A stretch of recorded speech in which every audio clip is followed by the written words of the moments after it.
Parkir liar. Fenomena parkir liar di Jakarta sudah sangat menjamur. Kemacetan yang terjadi di ibu kota Jakarta ini tidak terlepas dari pengaruh parkir liar yang menggunakan lahan jalan sebagai tempat parkir.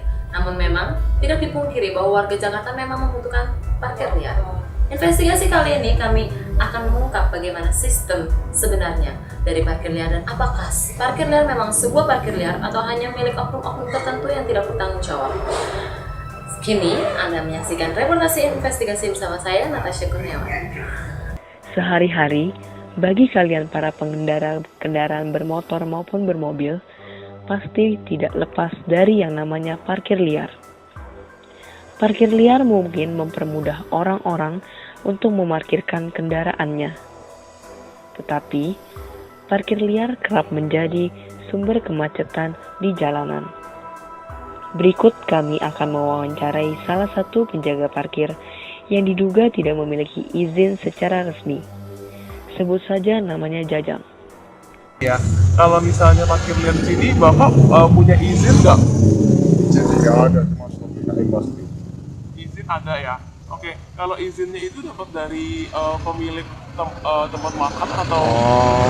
Ini gini ya, parkiran di sini bukan milik tempat makan, tapi ada seorang jagoan lah gitu ya, istilahnya. Iya. Yang punya di sini itu pasti ada. Jadi isinya stoknya satu ke jagoan itu yang punya tempat, kedua sama tidak. Oke gitu. Pernah kena razia nggak sih Pak? Nggak pernah ya, jadi selama ini belum pernah? Selama udah hampir 12 tahun di sini sih nggak ada rahasianya itu, soalnya bukan liar kalau di jalan-jalan utama gitu ya, jadi lain gitu. Oke. Kalau misalnya harga yang dikenakan untuk sekali parkir berapa ya Pak? Dari untuk mobil, 2.000 untuk motor. Dari investigasi yang kami lakukan, kami mendapatkan bahwa pendapatan yang didapatkan oleh para tukang parkir dalam sehari tidak sepenuhnya masuk ke dalam kantong mereka sendiri. Tetapi, mereka juga perlu menyetorkan uang tersebut kepada oknum-oknum yang mengaku memiliki lapak tersebut. Oke, kalau misalnya keuntungan nih Pak, sehari-hari itu misalnya dapat berapa dan harus disetorkan berapa? Kita yang harus disetorkan tuh 25. Ya kita kadang-kadang lebih kurang lah ya, 60-70 gitu. 60-70 harus disetorkan. Iya, pendapatan kotor gitu. 25. Oke.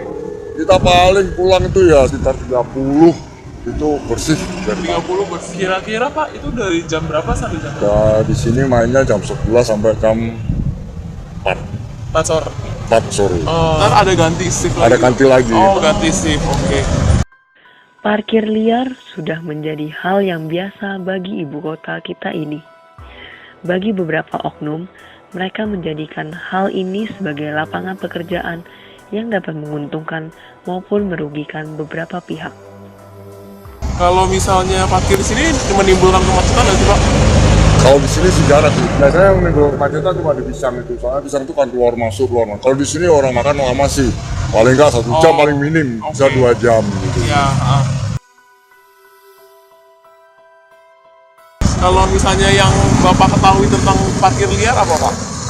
Pendapat Ya, Bapak pendapat Bapak. Kalau menurut saya parkir liar itu bukan di jalan-jalan beginian. Parkir liar itu jalan di protokol jalan utama itu namanya parkir liar. Kalau di sini gimana ya mau parkir dikatakan parkir liar, ada yang mau duit.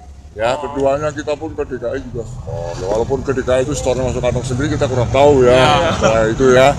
Soalnya tapi kenyataannya itu begitu. Jadi kalau dikatakan liar juga kadang-kadang kita sakit hati gitu. Soal kenapa kita mesti harus store ke DKI, kenapa kita harus store ke yang punya lahan. Namanya orang cari makan kebetulan nggak punya ada kerjaan, jadi ya nggak bisa nyalahkan lah kita sendiri juga. Jadi orang itu juga pengen makan lah gitu ya.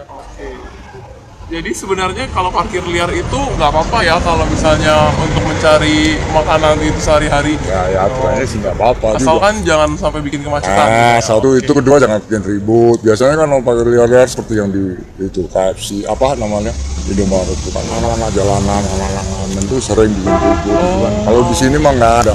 Pokoknya di daerah rambutan yang sini ya pokoknya kanan kirinya tuh nggak ada ribut kayak atau kehilangan kayak nggak ada. Jadi kita juga jaga mau helm orang kayak atau tas yang ditinggalin gitu harus kita jaga. Jadi kalau hilang tuh kita tanggung jawab gitu. Sebenarnya ada keuntungannya juga parkir liar bisa buat jaga ya Pak. Jadi orang itu mau Naruh tas Pak, saya tutup tas. Ya, aman sampai dia keluar juga tetap utuh tasnya. Nggak terlalu keluar. Dari investigasi yang telah kami lakukan, kami menyimpulkan bahwa parkir liar tidak sepenuhnya merupakan hal yang negatif.